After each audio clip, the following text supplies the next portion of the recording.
Role போயிட்டு இருக்கியா? 1990. ஐயா இல்லையா 1990 என்ன நடந்துச்சு தெரியுமா? 1990 என்ன நடந்துச்சு? இஸ்லாமியர்களை தீவிரவாதின்னு திமுக சொல்லிருக்கு. ஒரு என்னத்தையா பேசி மிதி வாங்கிட்டு போயிடா சொல்லிட்டான். 2 ஆதாரம் இருக்கு. நான் சபாநாயகர் காட்டும் போது அவரு இருக்குன்னாரு. அழுவா கண்ணை தொலையா மூல எதனா அழுவாம சொல்லி தொலையா இல்லையா? நம்ம முஸ்தபா பாய் அழுகும்போது எனக்கு அழுக வந்துருச்சு. அது எப்படி ஒரு இஸ்லாமியர்களை ஒரு திமுகன்ற ஒரு கட்சி தீவிரவாதின்னு இஸ்லாமியர்களை சொல்லலாம்? அப்படில்ல சொல்லி இருக்குது கன்ஃபார்மா. அந்த வருஷம் வரக்கூடாதுன்னு அழுதாரான்னு தெரியல. வருஷம் எக்ஸாக்டா மறந்து வச்சு. சரி, அது ஏதோ ஒரு வருஷம். நான் திமுக ஆரம்பிச்ச வரலாறுல இருந்து இப்போ வரைக்கும் பார்த்தேன். பாஜகவோட கூட்டணி வச்சிருக்காங்க. ஒருவேளை கூட்டணி வச்சதுக்காக கேடி ராஜேந்திர பாலாஜி எல்லாம் பாஜக கூட்டணி மாதிரி முஸ்லீம்கள்லாம் தீவிரவாதிங்க, முஸ்லீம்கள் தீவிரவாதிங்கன்னு சொன்னார் ஒரு இன்டர்வியூல. முஸ்லீம்லாம் ஒழுக்கமா கரெக்டா இருந்துக்கணும் இந்த நாடு. ஒருவேளை இங்க இதுலயும் திமுக யாராவது சொல்லி இருப்பாங்க போல, ஏன்னா கூட்டணி வச்சிருக்காங்கன்றதுனால நானும் சர்ச் பண்ணி பார்த்தேன். பேஜ் 404 நாட் ஃபவுண்ட் கிடைக்க மாட்டேங்குது. எந்த ஆதாரத்துல ஒரு சும்மா இருந்தா தானே கிடைக்கும். இப்ப இன்னொரு டவுட் வந்துருச்சு. யார் தான்டா முஸ்லீம்களை தீவிரவாதியா சொன்னதுன்னு நான் போய் தேடி பார்த்தேன். விஜய்னு அந்த ஃபாண்ட் சைஸ் 450 வச்சு காட்டிருச்சு விஜய். போய் சொல்லாரா அவர் எப்படா சொன்னாரு அப்படின்னு டக்குன்னு ஒரு படத்தை காமிச்சிச்சு. யூடியூப்ல இருக்கு அந்த படம். வேலாயுதம். அப்படியா? வேலாயுதம் வந்து விஜய் வந்து முஸ்லீம்கள்னா தீவிரவாதிங்க. தீவிரவாதிங்க எப்படி இருப்பாங்க? தாடி வச்சிருப்பாங்க, மீச இருக்காது. மீச இருந்தா பெரிய தாடி இருக்கும். நெத்தியில வந்து அந்த கருப்பு கலர்ல மார்க் இருக்கும். தொழுகை பண்ணி பச்சை கலர்ல ஸ்கொயர்ல ஒரு கயிறு கட்டி இது கட்டியிருப்பாங்க. பச்சை கலர்ல அப்படி குப்பி ஒன்று இருக்கும் அப்படின்னு காமிச்சிருப்பாரு. அதாவது தமிழ்நாட்டுக்குள்ள வந்து அமைதியை கெடுக்கிறதுக்காகவே பாம்பு வைக்கிறவங்க முஸ்லீம்கள். அது எங்க தீவிரவாதிகள் பாகிஸ்தான்ல இருந்து வருவாங்க அப்படின்னு காமிச்சவர் விஜய். ஒரு படத்துலயா துப்பாக்கின்னு ஒரு படம். அதாவது தமிழ்நாட்டுக்கு ஸ்லீப்பர் செல் அப்படிங்கிற வார்த்தையை அறிமுகப்படுத்தினது யாரு? விஜய் விஜய் விஜய் விஜய் விஜய். நம்ம மக்களுக்கு வந்து அரசியல் பாக்குறவங்களுக்கு டிடிஇ அப்படிம்பாங்க. டிடிஇ தினகரனே அங்க இருந்தா எடுத்தார் ஸ்லீப்பர் செல்லுங்கிற வார்த்தையை. விஜய் தான் முதல்ல அறிமுகப்படுத்தினாரு. அதாவது சக இஸ்லாமிய நண்பரை நம்ம பார்க்கும் பொழுது இருக்குமோ அப்படின்ற பதட்டத்தை வந்து தமிழ்நாட்டு மக்களுக்கு ஏற்படுத்தினத வந்து முதல் ஆள் இவரு தான் விஜய். உடனே சொல்லலாம் விஜயகாந்த் படங்கள்லாம் இருக்கே விமர்சிச்சிருக்காங்க. விஜயகாந்த் இன்னைக்கும் நம்ம ஊர்ல இருக்கிற முஸ்லீம் வந்து இவர் வந்து ஸ்லீப்பர் செல் அங்க இருந்தீங்க அப்படிலாம் அவர் வந்து படத்துல வச்ச மாதிரி எனக்கு தெரியல. ஆனா இவர் முஸ்லீம்கள் எல்லாம் கடை வச்சிருக்கவன், கறி வெட்டுறவன், சின்ன சின்ன செல்போன் கடை வச்சிருக்கவங்க எல்லாருமே தீவிரவாதிங்க. சென்ட் கடை வச்சிருக்கவங்க அந்த துப்பாக்கியில வந்து ஸ்லீப்பர் செல்னு காட்டுவாங்க. எல்லாம் அவங்க எல்லாம் யாருன்னு பாத்தீங்கன்னா எல்லாருமே இந்த கடை வச்சிருக்கவங்க. இந்த வியாபாரம் இஸ்லாமிய சகோதரர்கள் என்னென்ன வியாபாரம் பாக்குறாங்களோ அவ்வளவு வியாபாரத்தையும் அதை காமிச்சிருப்பான். அயோக்கிய அப்படின்னு திட்ட தோணும். விஜய் தீவிரவாதி விஜய் அப்படின்னு காமிச்சிருக்கணும். இந்த கடைசி ஒரு படம் பீஸ்ட் அதுல வந்து இப்படி லக்கேஜ் மாதிரி தூக்கிட்டு வருவாப்புல. அதுல கடைசி வந்து ஒரு இஸ்லாமியர் போன்ற ஒரு தோட்டத்துல அவர் வந்து உலாமாவா அவங்கள மாதிரியே அவன தோட்டத்துல அந்த மத போதகர் இருப்பாங்கல்ல, தலப்பா கட்டிட்டு நல்ல தாடியை பெருசா அதை அவமானப்படுத்துறதுக்கு அவர் வந்து குள்ள மனிதராகவே காட்டிருப்பாரு. பெரிய ரவுடியானி என்ன பாரு இவ்வளவு இருக்கு அப்படின்னு லிட்டரலாவே இஸ்லாமியர்களை கேவலப்படுத்தினது விஜய். இதெல்லாம் கூட விடுங்க. இந்த படத்தை அவர் வந்து தீவிரவாதிகள் இந்த படம் இல்லைங்களீங்க அதுக்கு. ஆமா இந்த படத்துக்கு தான் நீங்க வந்து தீவிரவாதிகளை இஸ்லாமியர்களை சித்தரிச்சு அதை வந்து பதிய வைக்க முயற்சி பண்றீங்க. இந்த படத்தை நாங்க வந்து ரிலீஸ் பண்ண விட மாட்டோம்னு ஒருத்தர் பேசியிருக்காரு. அழுகலாம் இல்ல, அப்படி ஃபோர்ஸா பேசுவாப்ல. யாரு? எஸ்டிபி இல்லையா? நீ வேற. ஐயோ ஓய்சி இஸ்லாமியர்களின் இதய துடிப்பு, அவருடைய உரிமை குரல். அவரு யார்? பேர் என்ன? முஸ்தபாவா? ஆமா. பாய் உங்க பாய் என்ன இங்கேயும் இருக்கு அங்கேயும் இருக்கு. பாய் நீ பாயா இல்ல பாயா நமக்கு தெரியலையே, அதான் எனக்கு டவுட்டா இருந்துச்சு. இவரெல்லாம் பாயின்னு சொல்லி இஸ்லாமிய சகோதரர்களை கேவலப்படுத்தாரு. ஆமா சரியா? இவர் அந்த பேரை வச்சிருக்கிறார், அதெல்லாம் ஓகே. அவருக்கு தனிப்பட்ட முறையில் அந்த நம்பிக்கை இருக்கலாம். அதுக்காக வந்து பொய் சொல்றதெல்லாம் நம்ம ஏத்துக்க முடியாது. அது ரைட்டு. ஒரு பொறுக்கி பையன் ஒருத்தன் எனக்கு ஃபோன் பண்ணுவான் கோயம்புத்தூர்ல இருந்து. நம்ம பேசி துவச்சு புளிச்சு எடுத்தோமே, அதாவது இப்போ வரைக்கும் என்னோட ஜாதி மதத்தை ஒரு பக்கம் ஒரு கேங் தேடிக்கிட்டு இருக்கு. அது வேற கண்டுபிடிக்க முடியல. சொந்த ஏரியாலே சுத்திட்டு இருக்காங்க, சொந்த ஏரியாக்குள்ளே சுத்திட்டு இருக்காங்க. வட சென்னையில இருக்கான், அம்பேத்கர் காலேஜ் படிச்சிருக்கான், மதுரையில பிறந்திருக்கான். அப்ப யாரா இருப்பான்? அம்பேத்கர் காலேஜ் படிச்சிட்டானே, எங்க இடிக்குது எதா இருக்கும் பறவை எடுத்து அடிக்கிறான். அப்ப யாரா இருக்கும் தேடிக்கிட்டே இருக்கு. எம்ஏ வரைக்கும் படிச்சிருக்கான், மேல் படிப்பு படிக்கிறான்னா அப்ப உயர் சாதியா இருப்பானோ? இல்ல வேற யாரா இருக்கும் தேடிக்கிட்டே இருக்காங்க. இப்ப அப்படிதான் நமக்கு வந்து ஒரு அந்த டுபாகூர்கிட்ட போன்ல பேசிட்டு இருக்கோம். வச்சு கிளின்னு கிளிக்கிறேன்டா, நீ எல்லாம் சோத்த திங்கிறியா, வேற ஏதாவது திங்கிறியாடா, வேற ஏதாவது பின்னாடி வழியா தின்றியாடான்னு கிளின்னு கிளிக்கிறேன். பேர் அக்பர். என்ன ஏண்டா உனக்கெல்லாம் கூச்சமே இல்லையாடா? உன் மதத்தை தாண்டா அவன் அசிங்கப்படுத்தி படம் எடுத்துக்கிட்டு இருக்காங்க. என்னடான்னு கேட்டுக்கிருக்கேன். ஏன் ஜெயகோரா நான் முஸ்லீமுங்கிறதுனால தானே என்னைய போட்டு ஒடுக்குற அப்படின்ட்டான். கவுண்டருக்கே கவுண்டர் அடிப்போம். டக்குன்னு நான் என்ன சொல்லிட்டேன், நான் மலைவாழ் கீழ் ஜாதிங்கிறதுனால தானடா என்ன போட்டு அடிக்கிறேன்ட்டு முடிஞ்சு. நீ உனக்கு ஒரு ஆயுதத்தை கொண்டு வந்தா நானும் என்ன எடுத்துட்டு வந்துருவேன். எங்கள்கிட்ட கார் இருக்கு, எதோட முடிச்சு போட்டான் பாருங்க. அப்ப இவனுக்கு இப்படிதான் பதில் கொடுத்தாகணும்னு நான் இப்படி சொல்லிட்டேன். அப்ப இன்னொருத்தன் வந்துட்டான். அதுல நீங்க அந்த ஜாதி தானா, என்ன வேணாலும் வச்சுக்க, எழுதிக்க, என்ன வேணாலும் எழுதிக்க, உனக்கு வேற ஏதாவது பிடிச்சிருந்தா அதை கூட எனக்கு என்ன வேணாலும் எழுதிய, உனக்கு விருப்பம் இருக்கிற எழுதிக்க. இப்ப இந்த மேட்ரு ஏன் சொல்றீங்க நீங்க கேட்கலாம். அந்த அக்பர் தான் வளர்ந்து வந்து விஎம்எஸ் முஸ்தபாவாக உள்ளே உட்காந்துக்கிறார். இருக்கலாம், வாய்ப்பு இருக்கு. இப்ப இந்த பாய் தான் வந்து இல்லாத பொருளாதெல்லாம் சொல்ற. அதாவது நேற்று இந்திரா கூட ஒரு மேட்ரு சொன்னார் பேசிட்டு இருக்கும்போது. ஒரு மாலை முரசு நிகழ்ச்சியில ஒரு டிபேட் ஷோ நடந்துகிட்டு இருக்கு. அந்த டிபேட் ஷோல நம்ம முஸ்தபா வந்து பேசிட்டே இருக்காரு, பொய் புருடா எல்லாத்தையும் அவளுக்கு கட்ட அவிழ்த்துக்கிட்டு இருக்காரு. இப்ப இந்த மாதிரி நீங்க பேசிட்டீங்கன்னா மண்டையில என்ன வச்சிருக்க, மூளையா களிமண்ணான்னு கேட்போம்ல. இவ்வளவு போய் பேசுறிய, மண்டையில ஏதாவது இருக்கா அப்படி கேட்போம்ல. அந்த மாதிரி இந்திரா டர்ன் வரும்போது இப்போ முன்னாடி பேசிய சகோதரர் முஸ்தபா அவர்கள், நீங்க என்ன பேசிட்டீங்க, தலையில என்ன வச்சிருக்கீங்க அப்படின்னு கேட்டோன்னே, என் தலையில் இருக்கிறதுக்குள்ளா அப்போ நீங்கள் இஸ்லாமியர்களுக்கு எதிராக வெறுப்பு புணர்வடை எழுது இஸ்லாமியர்களை அவமானப்படுத்தினார், இஸ்லாமியர்களை கிண்டல் பண்ணி கத்துன்னு கத்திருக்காப்ல ஆள். அங்கே ஒரு பாயிண்ட் அப்படி திசை திருப்பி அழகா கொண்டு போனார். இந்த கட்டு தான் வைரல். இந்த கட்டை பத்தி இந்திரா பேர மட்டும் தான் சொல்ல, சட்டசபையில இப்படி அழுதுக்கு அப்புறம் இதெல்லாம் பேசியிருக்காரு.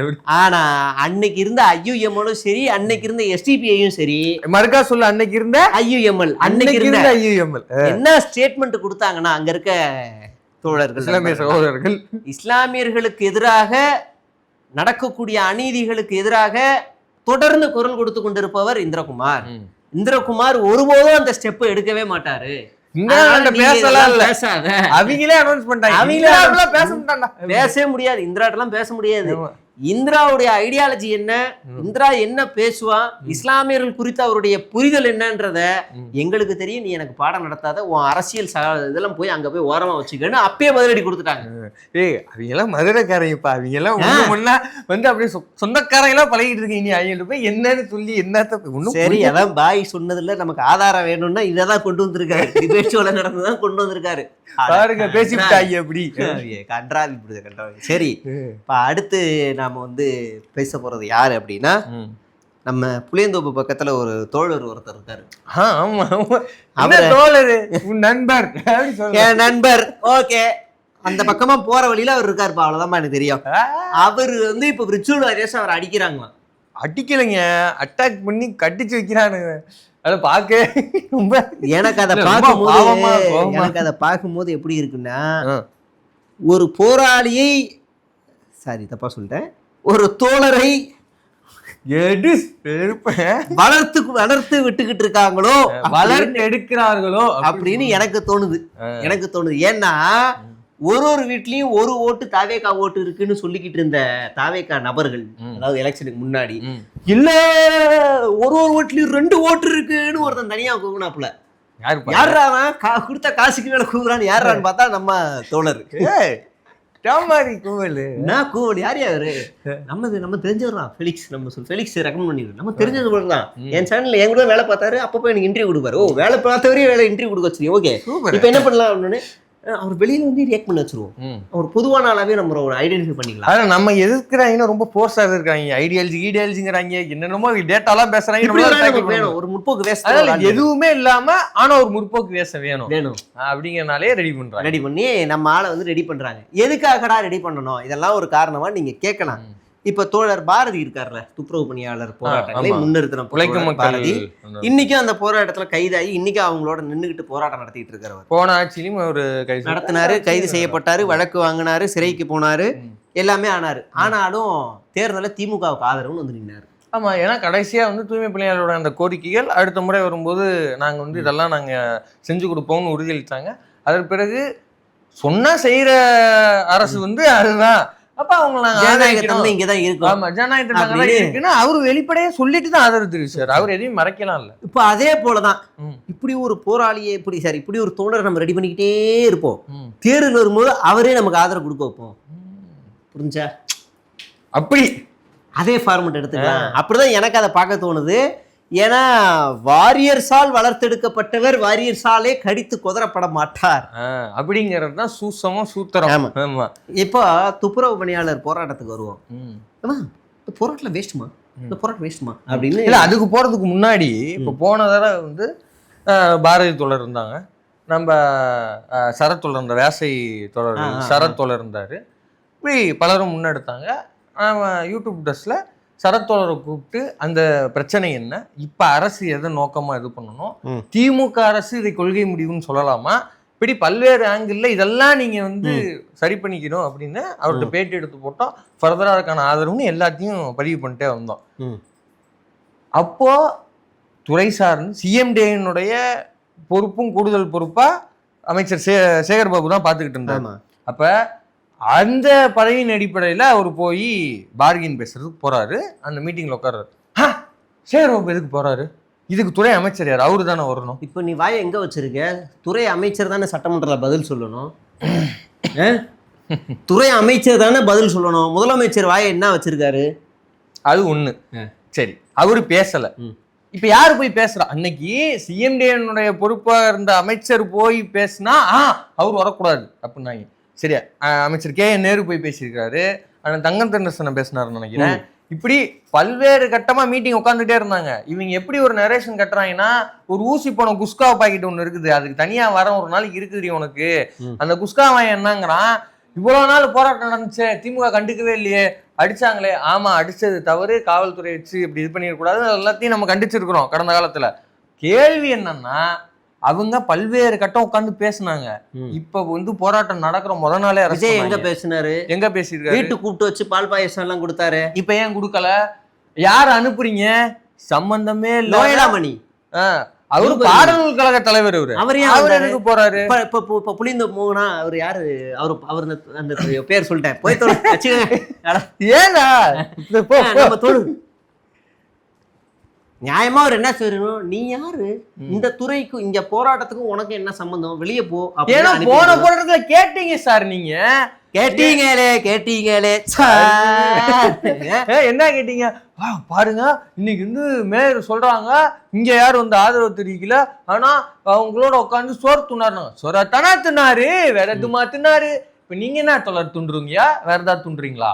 சோறு தானே துண்டுறீங்க. இப்ப கேட்கலாம்ல. காவியக்காவுக்கு 2 ஓட்டு இருக்கு, நான் பார்த்தேன். 2 ஓட்டு இருக்கு. நான் சொல்றேன், வடசென்னையில 2 ஓட்டு இருக்கு. அப்படி ஊரூரா போய் தெருவா போய் வீட்டுக்குள்ள போய் பசங்கள்ட்ட மண்டைய கழுவ தெரிஞ்சுதா இருக்கு உங்களுக்கு எல்லாம் ஒரு நாள். அதெல்லாம் அப்புறம் பேசுவோம். ஏன் இப்ப லோயலாமணியை வச்சு நீங்க எப்படி இந்த பார்கின் பேச போச்சு?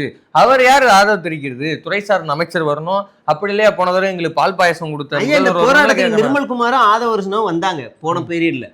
அவங்க வரும்போது நானும் அந்த இடத்துல இருந்தேன். இப்ப எங்க போனீங்க? என்னோட நிலைமை என்னன்னா, இந்த பக்கம் நிர்மல், இந்த பக்கம் ஆதவ், இந்த பக்கம் சவுக்கு சங்கர், நடுல நானு. நல்ல காம்பினேஷன் தான். இன்னும் எவ்வளவு காம்பினேஷன் இது எனக்கு புரியல. சோ இப்படியாக இருக்கிறது. இப்ப அந்த ஆக்சுவல் சவுக்கு தோப்புக்கு வா. ஆமா, இப்ப சவுக்கு என்ன பண்ணாருன்னா, அன்னைக்கு போராட்டம் என்ன பண்ணாரு?